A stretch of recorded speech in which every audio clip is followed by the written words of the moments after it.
The snow came early that year, the kind that erased roads and buried second chances. Nathaniel Crane rode alone through gathering dusk, his horse's breath clouding white in the cold. Behind him, the town of Clearwater faded into gray distance. Ahead, miles of empty prairie stretched toward the horizon line, already blurring under the first snowfall of winter. He'd sold his harvest that morning. 3 months of work, dawn to dark, breaking ground that didn't want to break. The coins in his saddlebag would see him through winter if he was careful, if he stayed alone. The thought came and went like it always did. He was good at alone now, his coat pulled tight against the wind.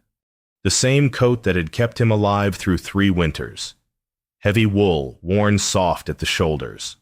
He shifted in the saddle, felt the familiar ache in his back, the stiffness in his hands. 42 years old and feeling every one of them. The road passed the cemetery, just outside town. Iron gate, crooked fence, stones leaning like tired men. He used to stop there every time. Used to stand at Mary's grave and talk to the silence. Tell her about the crops, the weather, the emptiness of the cabin she'd never see again. He didn't stop anymore, just nodded toward the gate as he passed. 3 years since he'd buried her. 3 years of going through the motions, working the land because land didn't ask questions, didn't need anything but sweat and time. The snow thickened. He should have taken the main road straight home, but something made him turn toward the valley route. The long way, fewer people traveled it, especially this late in the season. The thought appealed to him miles without seeing another soul. His supplies shifted in the saddlebags. He'd bought more than he needed. Flour, salt, coffee, enough for 2 people. Maybe 3. Old habits died hard. Mary used to say he never could judge portions right. Always made too much, bought too much, planned for company that never came. He pushed the memory aside. The valley road opened before him, white and quiet. Lamplight showed in distant homesteads, warm squares of yellow against the darkening land. He thought of his own cabin, dark and cold, waiting for him to make fire, to fill the silence with the sounds of one man living. The horse plodded steady. Good animal, patient. Used to long rides and quiet, they understood each other. Nathaniel pulled his hat lower against the wind. The temperature was dropping fast. This storm would be a bad one. He could feel it in the air, taste it in the snow. The kind of storm that killed the unprepared. He turned the horse toward the valley road, the one fewer traveled. The choice would save 3 lives, including his own. The horse stopped before Nathaniel saw it. Ears forward, head turning towards something wrong in the gathering dark. Nathaniel followed the animal's gaze and his breath caught. A wagon tilted sideways in the snow. One wheel sunk deep, the axle broken clean through. The kind of break you couldn't fix out here. Not without tools and time and daylight. And beside it, 3 figures huddled together against the wind. He approached slow, cautious. The woman looked up as his horse drew near. Her face was pale with cold, eyes hollow with fear she was trying to hide. 2 children pressed against her sides, a boy maybe 7, a girl younger, all 3 shivering hard. "Ma'am," Nathaniel said, touching his hat brim. "Sir?" Her voice was steady despite everything. Pride. He recognized, the kind that kept you upright when you wanted to fall. He dismounted, looked at the wagon. The break was recent, still showed raw wood. Not something worn through, but snapped sudden under weight or a bad rut. "How long you been here?" "An hour, maybe more." She pulled the children closer. "We were traveling to my brother's place. Didn't expect the storm to come so fast." "How far to town?" Nathaniel asked, though he already knew. "I don't know." Her voice cracked just slightly. "We passed Clearwater hours ago. I thought we'd make the next settlement by dark." Nathaniel looked at the sky. Full dark was maybe an hour away. The next settlement was 15 miles north. They'd never make it. "Clearwater's 8 miles back," he said. "Maybe 10 in this weather." Her face told him what she wouldn't say out loud. 8 miles might as well be 80. Not with 2 children on foot in a blizzard, temperature dropping by the minute, darkness coming fast. The boy looked up at Nathaniel with wide eyes. Didn't say anything, just watched. The girl had her face buried in her mother's coat, small shoulders shaking. The woman's name was Matilda Henderson. She told him when he asked. The children were Thomas and Sarah. Her husband had died 2 years past. She'd been managing their small farm alone. But winter was coming hard, and her brother had offered shelter. I should have waited, she said quietly. Should have left tomorrow, or the next day. But I thought. She stopped, shook her head. It doesn't matter what I thought. Nathaniel looked at the children again, looked at the broken wagon, looked at the snow falling heavier now, covering everything in white silence. He thought of his cabin, his supplies, his plan to winter alone. Then he thought of what alone actually meant, what it felt like, what it cost. The wind picked up, cutting through everything. Nathaniel didn't think long. Thinking led to hesitation, and hesitation killed people out here. He dismounted and started untying his saddlebags. The woman watched, confused, as he pulled supplies free, set them in the snow. Then he reached for the buttons of his coat. "What are you doing?" Matilda asked. He stripped the heavy wool from his shoulders, felt the cold hit him like a fist. The coat that had kept him alive 3 winters, that still smelled faintly of wood smoke and leather oil. He held it out to her. "Take this." She stared. "I can't." "You can and you will." He moved to his horse, started loosening the saddle. "Take my horse. Get these children to town." "What about you?"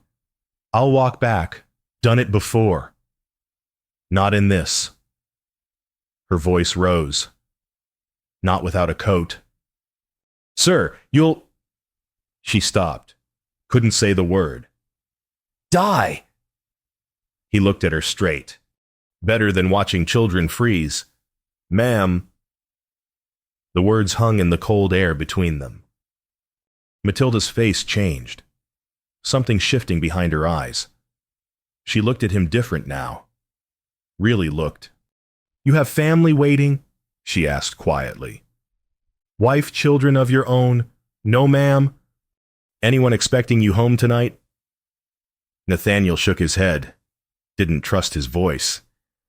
She saw it then. He could tell. Saw the same loneliness that lived in her own chest. The same hollow place where family used to be.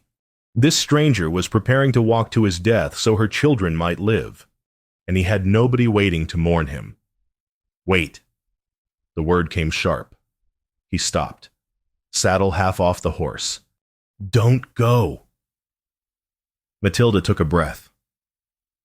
"Just take me too. Take us all." "Ma'am, I appreciate the thought, but I have a house in town," she said fast. Words tumbling over each other. Small, but solid. Food, warmth, firewood stacked for winter. She stepped closer. "You've given everything. Let me give you a home. I can't accept charity. It's not charity." Her eyes met his. "It's partnership. You save us. We save you. Fair trade." Nathaniel looked at the children. Thomas was watching him with something like hope. Sarah had lifted her head, wasn't crying anymore. "Ma'am, I'm a stranger. You don't know anything about me. I know you were willing to die for my children." Matilda's voice softened. "I know you're alone. I know what that feels like." She reached for his arm. "We'll all ride together, or we'll all freeze together. But I won't let a good man die alone in the dark." The snow fell heavier. The wind howled. Somewhere in the distance, a wolf called to the coming night. Nathaniel looked at his coat in her hands, at his horse standing patient, at the 3 people who needed him. "All right," he said quietly. "We ride together." Thomas smiled. Sarah whispered something to her mother. Matilda nodded once, sharp and grateful. They worked quick. Nathaniel wrapped himself in a blanket from the wagon, helped Matilda and the children onto his horse. He took the reins, started walking behind them. The broken wagon disappeared into falling snow. Ahead, somewhere in the dark miles between here and town, a lamp was burning. They just had to reach it. The first mile was the hardest. Nathaniel walked ahead, leading the horse through deepening snow. The blanket helped some, but it wasn't a coat. Wind cut through the weave, found every gap, every opening. His hands went numb on the reins. Behind him, Thomas spoke up. "What's your name?" "Mr. Nathaniel." "Nathaniel Crane." "I'm Thomas. That's Sarah." The boy paused. "You got children?" "Mr. Crane." "No son." "Never did." "Why not Thomas?" Matilda said quietly. "That's not polite." "It's all right, ma'am." Nathaniel kept walking. "Just never happened, is all." They fell silent for a while. Just the crunch of boots in snow, the horses breathing, the wind constant and cold. The sky was full dark now, stars hidden behind clouds. They were walking into nothing, trusting the road would hold. "I had a husband," Matilda said after a time, voice soft, like she was telling it to the night instead of him. "James. He was a good man. Worked hard. Loved these children fierce." "What happened to him?" "Fever. Came on sudden. Took him in 3 days." She paused. "That was 2 years past. Been managing alone since." Nathaniel knew that weight. The managing, the getting through days that all looked the same. "My wife Mary died 3 winters ago." He said, "Different sickness. Same result." "I'm sorry." "So am I, ma'am." The snow fell heavier. Nathaniel stumbled in a drift, caught himself. His foot had gone through to his knee, the cold shocking even through his boot. "Mr. Crane." Thomas's voice, worried. "I'm fine, son. Just need to watch my step." He pulled free, kept walking, but the next drift was worse, and the one after that. The storm was building fast, erasing the road, making every step uncertain. When he stumbled the 3rd time, a small hand reached down. Thomas, leaning from the saddle, offering help. "I got you, mister." Nathaniel took the boy's hand, let himself be steadied. Something in his chest cracked open just a little. "Thank you, Thomas." They pushed on. 2 miles. 3. Nathaniel lost feeling in his feet, his face. Matilda asked twice if he needed to rest. He shook his head both times. Rest meant stopping, and stopping meant dying. Sarah started crying quiet tears, not from fear anymore, just exhaustion and cold. Matilda sang to her, low and soft, some lullaby Nathaniel half remembered from his own childhood, before everything got hard. "How much farther?" Thomas asked. 5 miles, maybe 6. "That's a long way." "It is." Nathaniel kept walking. "But we're going to make it." "How do you know?" "Because we don't have a choice." "Son, so we make it true." The boy thought about that, nodded like it made sense. Another mile. The cold was brutal now, eating through everything. Nathaniel's thoughts started to drift, to slow. He recognized the signs. Hypothermia creeping in. He forced himself to focus, to count steps, to keep moving. Matilda noticed. "Mr. Crane, Nathaniel, talk to me." "About what?" "Anything. Your farm, what you grow." So he talked. Told her about his 40 acres, the creek that ran through the west side, the stand of cottonwoods where Mary used to sit on summer evenings. Told her about planting wheat and corn, about the constant work, the never-ending cycle of seasons. She listened, asked questions, kept him talking, kept him present. And then, through the snow and dark, A light appeared. Distant. Wavering. But real. There, Nathaniel said. Town lights. Thomas straightened. We're almost home. Nathaniel realized he hadn't called anywhere home in years. They reached Clearwater just past midnight. Matilda's house sat on the edge of town, small and solid, windows dark. She'd inherited it from an aunt 2 years back, kept it for emergencies. Never thought she'd need it like this. Nathaniel helped them down from the horse, his hands clumsy with cold. Thomas could barely stand, legs cramped from the long ride. Sarah was half asleep against her mother's shoulder. Come inside, Matilda said. Quickly now. The door opened to darkness and the smell of closed-up spaces. Matilda moved through the room like she knew it by heart, found the lamp, got it lit. Warm light spread across plain furniture, a small stove, 2 chairs, a table. I'll start the fire. Nathaniel said. No. Her voice was firm. You sit. Let me. He was too cold to argue. Sat in one of the chairs. Felt his body start to shake as the shelter hit him. The shaking was good. Meant he wasn't too far gone. He watched Matilda work, quick and efficient. She had kindling ready, got the fire going fast, filled a pot with water for coffee. Thomas and Sarah huddled by the stove. The girl had stopped crying. Both children watched the flames like they were the most beautiful thing in the world. Matilda knelt in front of Nathaniel, started working his boots off. His feet were white, bloodless. She wrapped them in a blanket, then turned to his hands. You might lose the feeling in your fingers for a while, she said quietly. But I think we got you warm soon enough. I'm fine. You're half frozen. She looked up at him. You walked 6 miles in a blizzard without a proper coat. That's not fine. That's foolish. Had to get you here. We're here now. Her hands were gentle despite her sharp words. So let me help. The coffee boiled. She poured 2 cups, handed him one. The heat burned his throat going down. But it was the best thing he'd tasted in months. Years. Maybe. Sarah fell asleep on the floor near the fire. Thomas fought it for a while, then gave up. Curled next to his sister. Matilda covered them both with blankets. The silence settled. Just her and Nathaniel at the small table. Lamplight between them.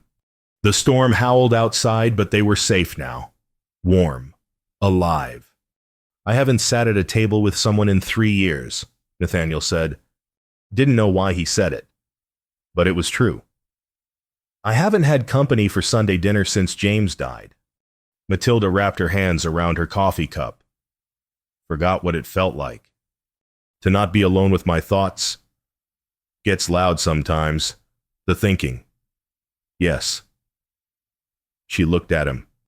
What do you think about, Mr. Crane? When it's just you and the quiet.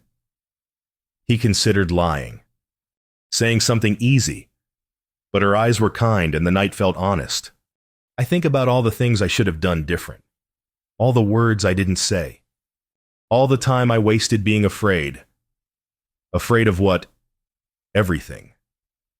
Losing what I had. Not being good enough. Failing. He paused. Then I lost it all anyway. And the fear didn't matter worth a damn. Matilda nodded slow. I know that fear. Spent 2 years trying to prove I could manage alone. That I didn't need help. Pride, mostly. Didn't want people thinking I was weak. You're not weak. Neither are you. She met his eyes. What you did tonight walking through that storm, giving up everything to save strangers that wasn't weak. That was the bravest thing I've seen in a long time. The fire crackled. The children breathed soft and even. The lamp burned steady. Why couldn't you leave us? Matilda asked quietly. Really, you could have ridden on, could have told yourself it wasn't your problem. Nathaniel looked at his coffee, at his hands, at anything but her face. Because I know what alone feels like, he said finally. And I couldn't. His voice broke. I couldn't leave children to feel that cold, that fear. Not when I could do something. She reached across the table, took his hand in both of hers. They sat like that for a long time, not talking, just being present, just being less alone. Outside, the storm raged on. Inside, the lamp kept burning. Morning came harsh and bright. Nathaniel woke on the floor by the fire, neck stiff, back aching. For a moment he didn't remember where he was. Then it came back, the storm, the walk, Matilda's quiet house. He sat up careful. The children were still asleep. Matilda was at the stove, making something that smelled like cornmeal and bacon. She looked tired but steady. "Morning," she said soft. "Ma'am, there's coffee. Help yourself." He poured a cup, stood by the window. The storm had passed in the night, left everything buried in white. The town was waking up slow, smoke rising from chimneys, people digging out from drifts, and they were watching. He could see curtains moving, faces in windows. A strange man at the widow Henderson's house. Speculation would be spreading already, fast as the snow had fallen. "I should go," Nathaniel said. Matilda looked up from the stove. "Go where?" "My farm. Check on things. Make sure the cabin's still standing." He set down the coffee cup. "I appreciate your hospitality. Ma'am, you saved my life last night. No question. But I don't want to impose." "You're not imposing. People are already talking. I can see them watching." Her jaw tightened. Let them watch. But he heard the doubt in her voice. Heard the old fear. She'd spent 2 years being the respectable widow, keeping her reputation clean, doing everything right.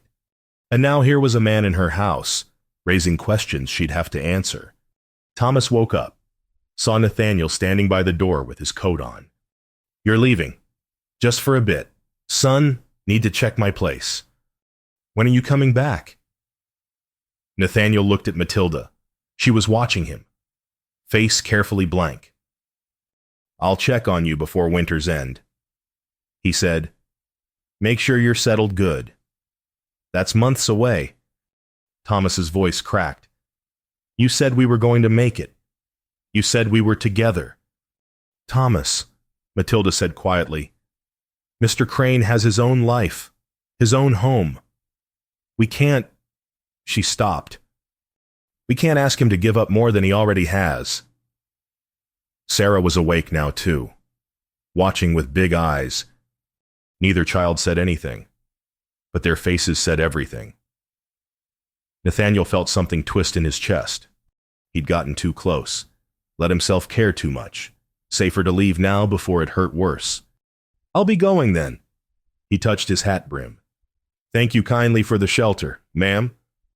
He walked out into the bright, cold morning. Didn't look back. Made it 3 steps before Thomas called after him. "You promised." Nathaniel kept walking. Behind him, the door closed. The town watched. He felt their eyes like judgment, like weight. His farm was 6 miles south.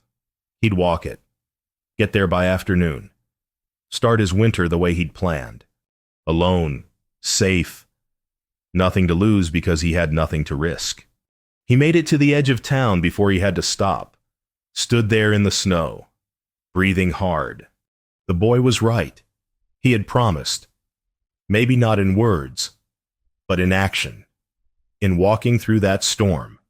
In choosing to live instead of just survive. And now he was running. Again. The thought burned worse than the cold. Matilda spent the morning at the general store, buying supplies.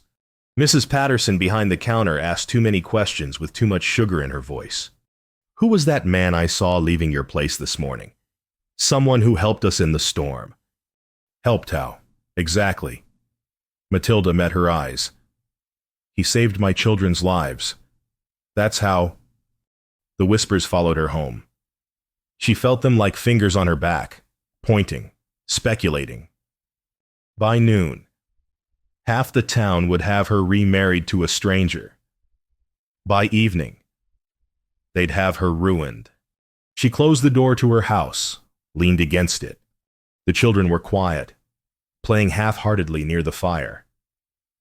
"Where did Mr. Crane go?" Sarah asked. "Home, sweetheart." "Is he coming back?" Matilda looked at her daughter's hopeful face. "I don't know." That night, the storm returned, worse than before. Nathaniel made it as far as the church before the storm trapped him. The building was cold, empty, unlocked. He pushed inside, shook snow from his coat. The pews stood in rows like silent witnesses. No fire, no lamp, just darkness and the sound of wind battering the walls. He sat in the back row, tried not to think about Matilda's house, warm and bright, about Thomas asking when he'd return, about Sarah's quiet trust. Tried not to think about how he'd walked away from the first people in 3 years who'd made him feel alive. The storm howled. Hours passed. He got colder, but not cold enough to leave. Where would he go? His farm was too far. Matilda's house too dangerous. Not to her body, but to his heart. Somewhere past midnight, in the freezing dark. Nathaniel admitted the truth to himself. He was terrified. Not of the storm or the cold or dying alone in this church. Terrified of caring again, of letting people in, of having something to lose. Mary's death had nearly killed him. Took him 2 years to stop wishing it had. And he'd promised himself never again. Never that vulnerable. Never that much pain. But tonight he'd felt it anyway. Felt what it was like to be needed. To matter. To belong. And it scared him more than any blizzard. "What do I do?" he asked the empty church. The silence had no answer. At Matilda's house. She stood at the window watching snow pile against the glass. The children had asked about Nathaniel at dinner, at bedtime, again just now. She'd run out of ways to explain. "He's gone, isn't he?" Thomas said. "Really gone." Matilda wanted to lie, wanted to say he'd be back, that everything would be fine. But she'd never lied to her children. "I think so, sweetheart." Why, we were nice to him. We said thank you. Sometimes people leave even when you're nice, even when you want them to stay. She touched his hair. "It's not your fault." But it felt like her fault. She'd pushed too hard, offered too much. Made him uncomfortable with her talk of partnership and home. A man like that, alone for 3 years, didn't want complications. She understood. She'd been the same way keeping people at distance, afraid of needing anyone. And now she'd sent away the first person who'd looked at her and seen something more than a widow to pity. The storm raged. Sarah cried herself to sleep. Thomas stared at the fire like it held answers. Matilda stood at the window and faced her own truth. Surviving wasn't the same as living. She'd been going through motions, same as Nathaniel. 2 broken people too scared to try healing. But somewhere tonight, in this storm, he was alone, maybe hurt, maybe lost. And she couldn't let that stand. "Thomas," she said, "watch your sister. Where are you going?" "To find someone who shouldn't be alone in the dark." She wrapped herself in her heaviest shawl, pulled on boots. The boy grabbed her arm. "Mama, the storm." "I know." She kissed his forehead. "I'll be careful. But some things are worth the risk." She stepped into the blizzard. Dawn broke cold and clear. Nathaniel woke stiff and aching in the church pew. The storm had passed in the night, left the world new and white. He stood, worked feeling back into his limbs. Through the window. He saw the town waking, smoke from chimneys, people emerging. He had a choice to make. Walk to his farm, start winter alone, or walk back to that small house on the edge of town and risk everything that scared him. Mary used to say courage wasn't about not being afraid. It was about being terrified and doing the thing anyway. He pushed open the church door, started walking. The streets were empty this early. Good. He didn't want an audience for this. Didn't want to explain or justify or defend. He just wanted to knock on one door and ask if the offer still stood. He turned the corner toward Matilda's house. She was standing on the porch, still in her nightdress and shawl, snow melting in her hair, like she'd been out in the storm, like she'd been looking for something. They saw each other at the same time. Both stopped. The street between them white and quiet. Then they started walking toward each other, neither running, neither hesitating.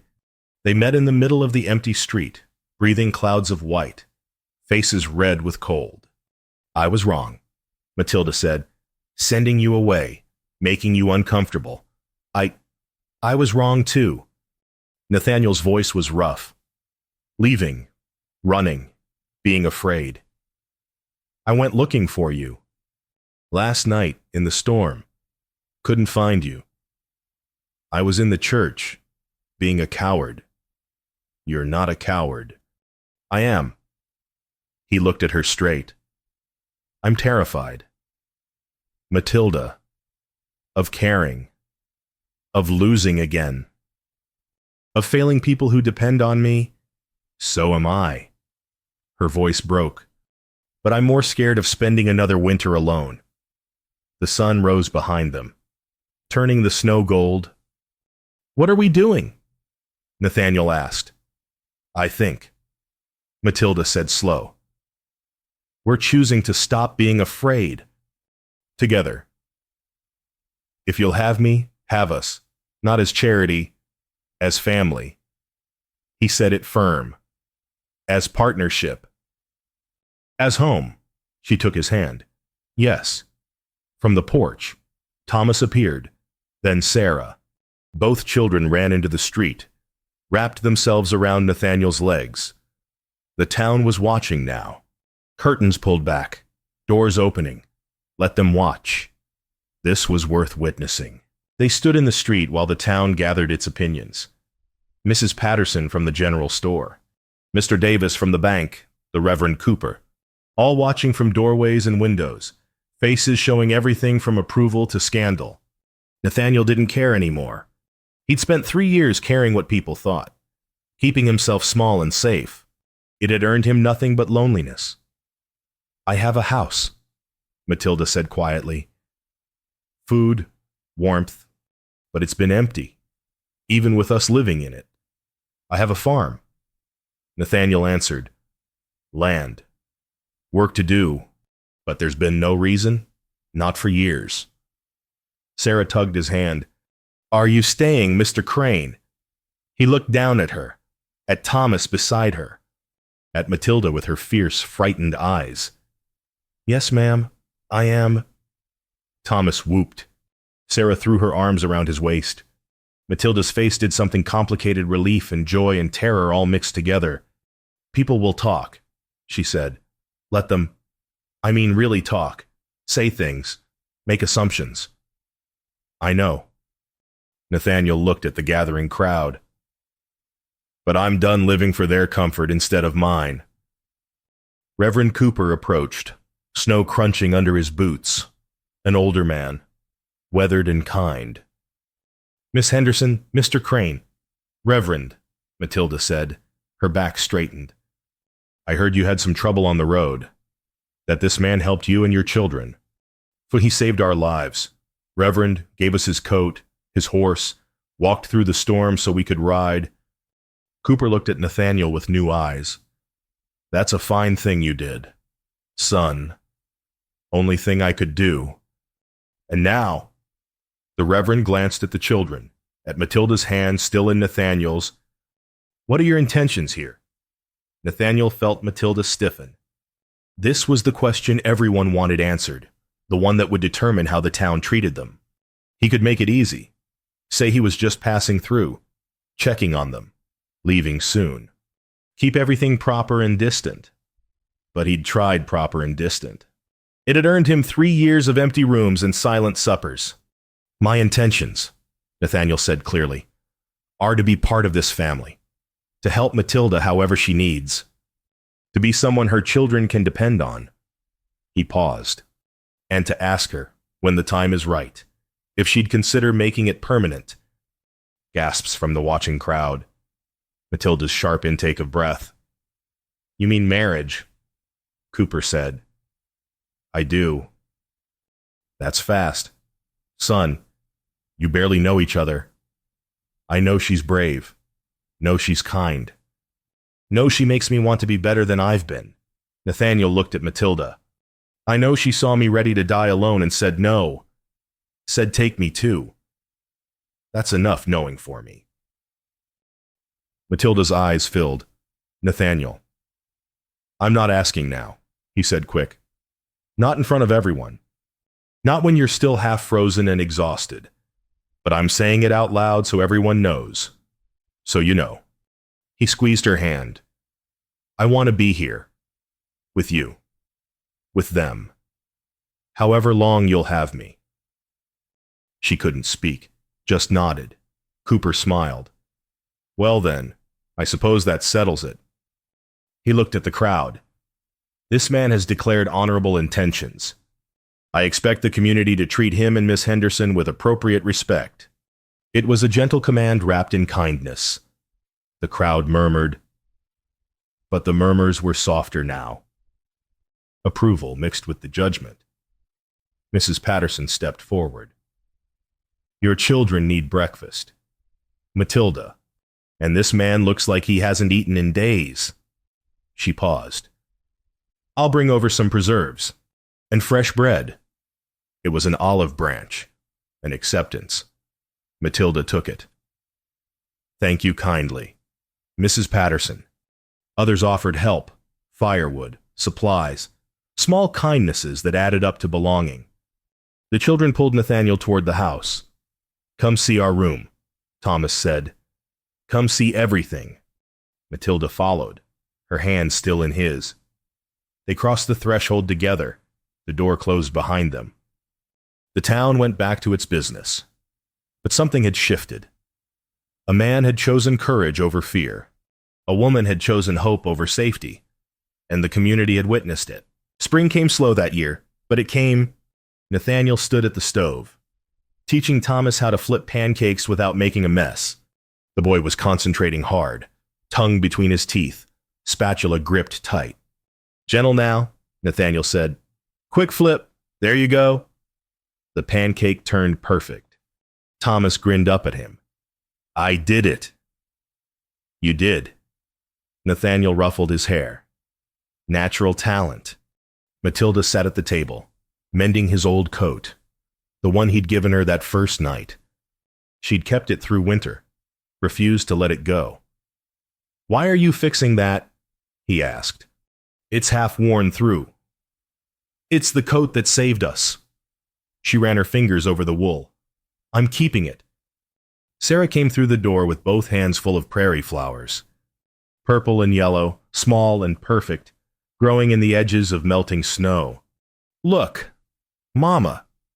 He still startled sometimes when she used his name without the mister. Still marveled that these children trusted him, needed him, loved him like he'd always been there. Beautiful, sweetheart. Matilda said, put them in water. They ate breakfast together.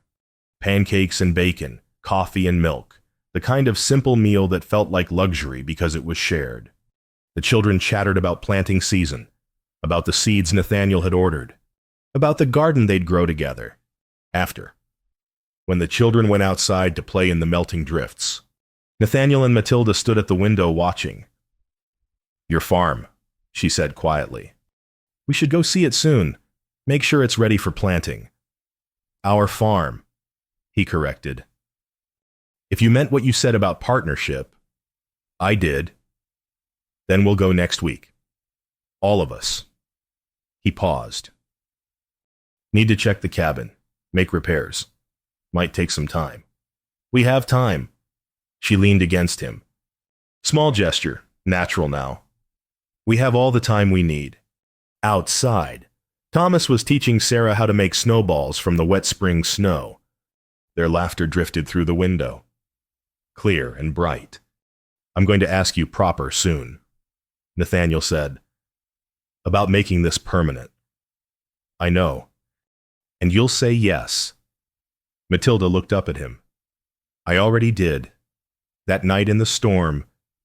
When I said take me too, she smiled. Everything since has just been the details. He kissed her forehead. Gentle. Sure. The town had come around. Mostly. Cooper had married them quietly in February.